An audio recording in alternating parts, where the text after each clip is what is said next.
नमस्कार बच्चों, मेरा नाम बंटी कुमारी है। आज आपके समझ में पाठ शिक्षा और संस्कृति लेकर प्रस्तुत हुई हूँ। तो चलिए शुरू करते हैं। तो शिक्षा और संस्कृति पाठ के लेखक है महात्मा गांधी जी, यानी हमारे राष्ट्रपिता और हमारे बापू। तो महात्मा गांधी जी का जन्म 2 अक्टूबर 1869 ईस्वी में गुजरात पोरबंदर में हुआ था। इनके पिताजी का नाम करमचंद गांधी और माता का नाम पुतलाबाई था।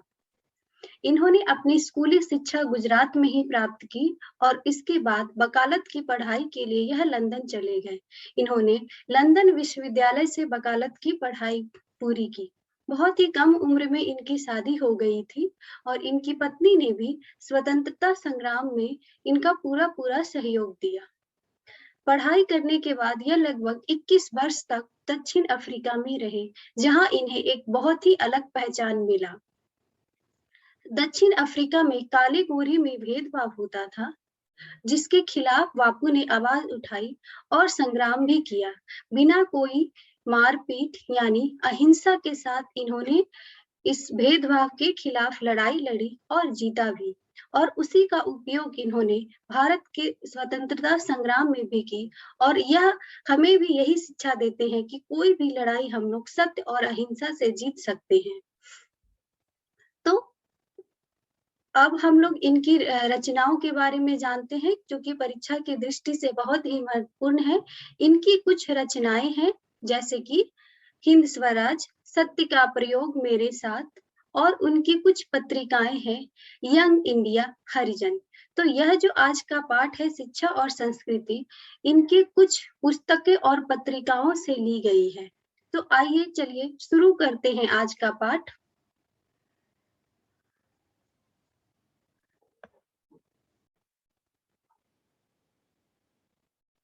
तो आइए पाठ शुरू करते हैं। यह लेखक परिचय है, जो हमने पहले ही डिस्कस कर लिया है।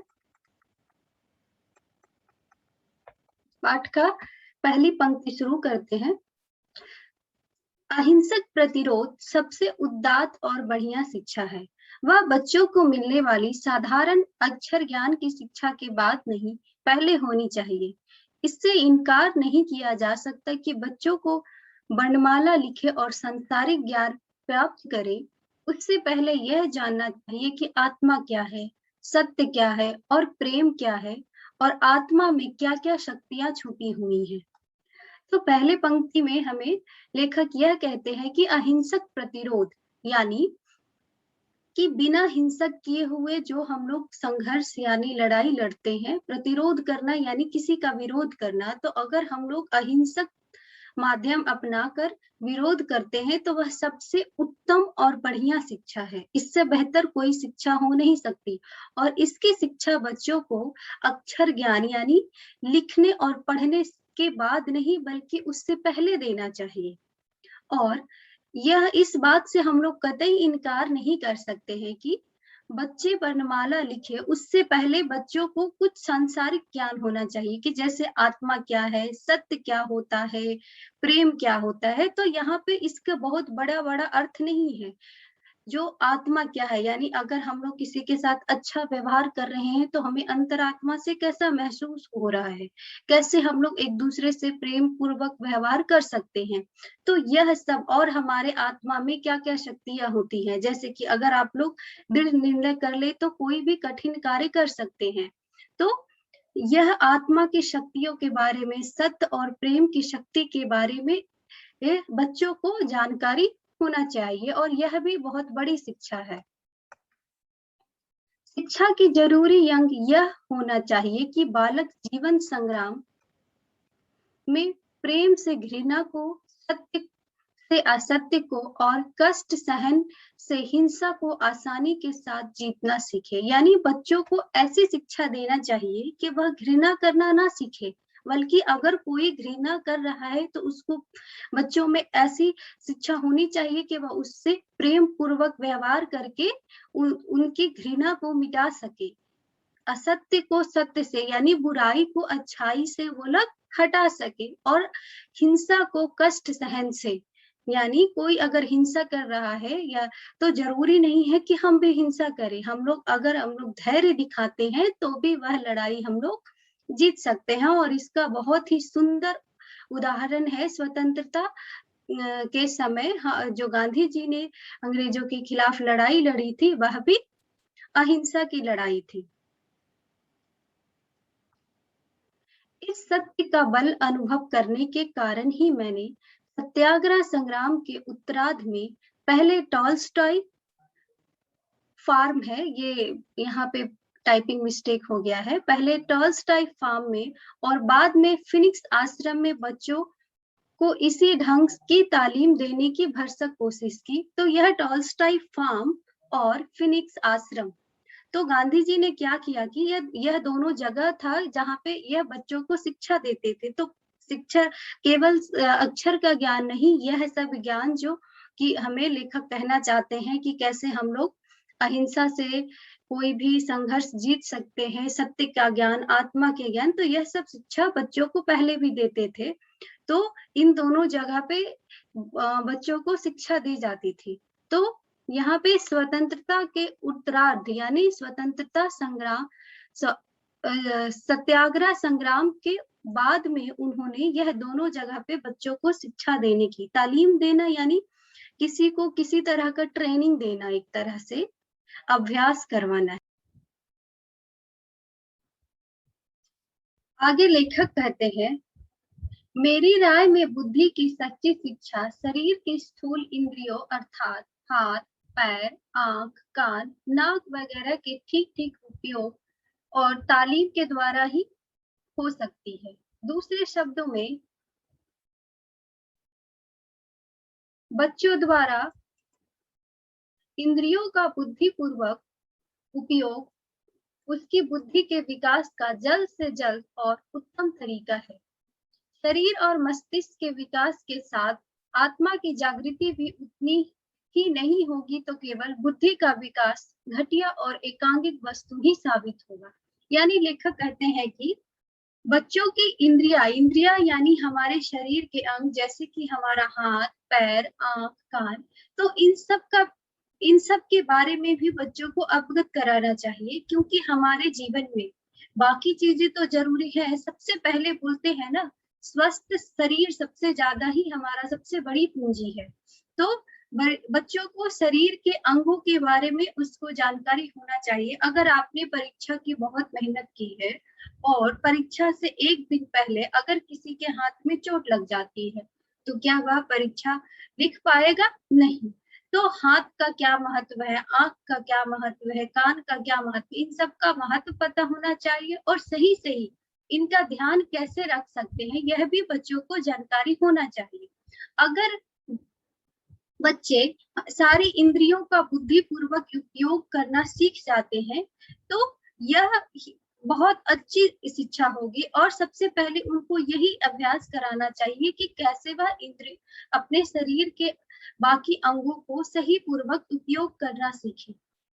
शरीर और मस्तिष्क के साथ साथ आत्मा की जागृति भी उतना ही नहीं होगी तो केवल बुद्धि का विकास घटिया और एकांगिक वस्तु ही साबित होगा। यानी बच्चों को शारीरिक शिक्षा दे दी, मस्तिष्क की शिक्षा दे दी, तो इन दो शिक्षा के बाद अगर बच्चों को आत्मा जागृति की शिक्षा ना दी जाए तो वह सब व्यर्थ होगा। यानी हमें मस्तिष्क शिक्षा के साथ साथ और शारीरिक शिक्षा के साथ साथ हमें आत्मा जागृति की शिक्षा भी बच्चों को देनी चाहिए। आध्यात्मिक शिक्षा से मेरा मतलब सीधा हृदय की शिक्षा है। इसलिए मस्तिष्क का ठीक ठीक और सर्वांगीण विकास तभी हो सकता है जब साथ साथ बच्चे शारीरिक और आध्यात्मिक शक्तियों का भी शिक्षा होती रहे। तो यहाँ पे आध्यात्मिक शिक्षा का बहुत बड़ा मतलब नहीं है धर्म और उनसे, यहाँ पे आध्यात्मिक शिक्षा का मतलब है हृदय की शिक्षा। यानी जैसे कि अगर आप किसी के साथ गलत करते हैं तो आपको पता होता है, अंदर से आपको आवाज आ रही होती है कि यह हमने गलत किया है। और अगर आप कोई अच्छा कार्य करते हैं तो आपको आपकी आत्मा को संतुष्टि मिलती है। तो इसलिए बच्चों को आध्यात्मिक शिक्षा यानी हृदय का ज्ञान कि कौन सा कार्य अच्छा है, तो हम जब कोई भी फैसला ले तो हम लोग सिर्फ अपने दिमाग से ना हृदय, तो बच्चों को मस्तिष्क शिक्षा के साथ साथ उनको हृदय शिक्षा, आत्मा की शिक्षा भी देनी चाहिए। आगे है, यह सब बातें अविभाज्य है, यानी इन दोनों बातों को हम लोग अलग नहीं कर सकते। यह नहीं कर सकते हैं कि पहले मस्तिष्क का ज्ञान दे देते हैं या पहले शारीरिक शिक्षा दे देते हैं तब आत्मा का ज्ञान देंगे। इसलिए इस सिद्धांत के अनुसार यह मान लेना कुतर्क होगा कि उनका विकास अलग अलग या एक दूसरे से स्वतंत्र रूप में किया जा सकता है। यानी हम इन दोनों चीजों को अलग नहीं कर सकते हैं। मस्तिष्क का ज्ञान और हृदय का ज्ञान, इन दोनों का शिक्षा बच्चों को समानांतर देना होगा, यानी पैरेलल देना होगा एक साथ। ऐसा नहीं कि पहले उसको मस्तिष्क ज्ञान दे दे और उसके बाद उसको हृदय का ज्ञान देंगे, क्योंकि बच्चा का जो मन होता है वो बहुत कोमल होता है, तो उसमें हम लोग जो डालेंगे वही जाएगा। तो इसलिए सबसे पहले बच्चों को यह नहीं कि उनको अक्षर ज्ञान और मस्तिष्क ज्ञान दे दे, उनको सारे ज्ञान एक साथ समानांतर देना होगा। यह ऐसा नहीं कि इसको पहले दे दे और उसको बाद में। शिक्षा से मेरा अभिप्राय यह है कि बच्चे और मनुष्य के शरीर, बुद्धि और आत्मा के सभी उत्तम गुणों को प्रकट किया जाए। यानी शिक्षा का सही मतलब यही है कि शिक्षा देने के बाद तो हमारे अंदर जो भी बुद्धि है या जो भी गुण है वह उभर कर आए। तो जैसे कि आप स्कूल जाते हैं तो आपको खेल कूद, पढ़ाई लिखाई, आपको पेंटिंग सब कुछ कराया जाता है, क्योंकि आपको नहीं पता होता है कि आप किसमें उत्तम, आपकी रुचि कहाँ है, आप किसमें उत्तम बनेंगे। तो आप जब सारा कार्य करते हैं तब किसी में, एक में या दो में या बहुत चीजों में आप लोग उभर कर आते हैं। तो शिक्षा का सही मतलब वही होगा जो किसी इंसान की बुद्धि को, उसके अंदर के गुणों को निखार कर बाहर लाया जाए। पढ़ना लिखना शिक्षा का अंत तो है ही नहीं, यह आदि भी नहीं है। लेखक कहते हैं कि केवल पढ़ना लिखना शिक्षा का अंत नहीं है और यह आदि नहीं, यानी शुरुआत भी नहीं है। वह पुरुष और स्त्री को शिक्षा देने के साधनों में केवल एक साधन है, यानी वह केवल एक साधन है, यानी उसको वहां तक पहुंचने का एक जरिया है। जैसे यहाँ से अगर आप घर से कहीं जा रहे हैं तो बीच में आपने बस या ऑटो ली है, तो वो क्या है, आपको जहाँ आपको लक्ष्य तक पहुंचना है उसका एक साधन है। तो उसी तरह से शिक्षा एक साधन है, वह केवल एक अंग है, वह शुरुआत नहीं है, ना ही वह अंत है। साक्षरता स्वयं कोई शिक्षा नहीं है, इसलिए तो मैं बच्चों की शिक्षा का प्रारंभ इस तरह करूंगा कि उसे कोई उपयोगी दस्तकारी सिखाई जाए और जिस क्षण वह अपनी तालीम शुरू करे उसी क्षण से उत्पादक का काम करने योग्य बना दिया जाए। यानी जब बच्चों को यहाँ पे दस्तकारी का मतलब है हस्तकला, यानी आप कोई भी जैसे प्रैक्टिकल चीजें हैं, आपको सिलाई सिखाया जाए या फिर कोई मशीन बनाना या बहुत सारी चीजें। तो यहाँ पे शिक्षा का मतलब फिर से वह इसी बात पे जोर दे रही है कि शिक्षा का मतलब केवल अच्छा ज्ञान नहीं है। बच्चों को ऐसी शिक्षा देना चाहिए ताकि जब वह शिक्षा ले रहे हैं तो उसी समय वह उत्पादक बन सके, यानी वह कोई काम शुरू कर सके। अगर आपको शिक्षा में खेती करना सिखाया जा रहा है तो उस समय भी आप उस शिक्षा को उपयोग कर सके। अगर किसी को सिलाई, कताई, बुनाई कुछ भी सिखाया जा रहा है तो उसको उसकी वैसी शिक्षा देनी चाहिए ताकि वह उत्पादक बन सके, यानी उसका अपने प्रैक्टिकल लाइफ में यानी उसका उपयोग कर सके, वह बस केवल किताबी ज्ञान बन के नहीं रहना चाहिए। मेरे मतानुसार इस प्रकार की शिक्षा पद्धति में मस्तिष्क और आत्मा का उच्चतम विकास संभव है। तो अगर इस तरह बच्चों को शिक्षा दी जाएगी तो वह बच्चों की सबसे उत्तम विकास होगा।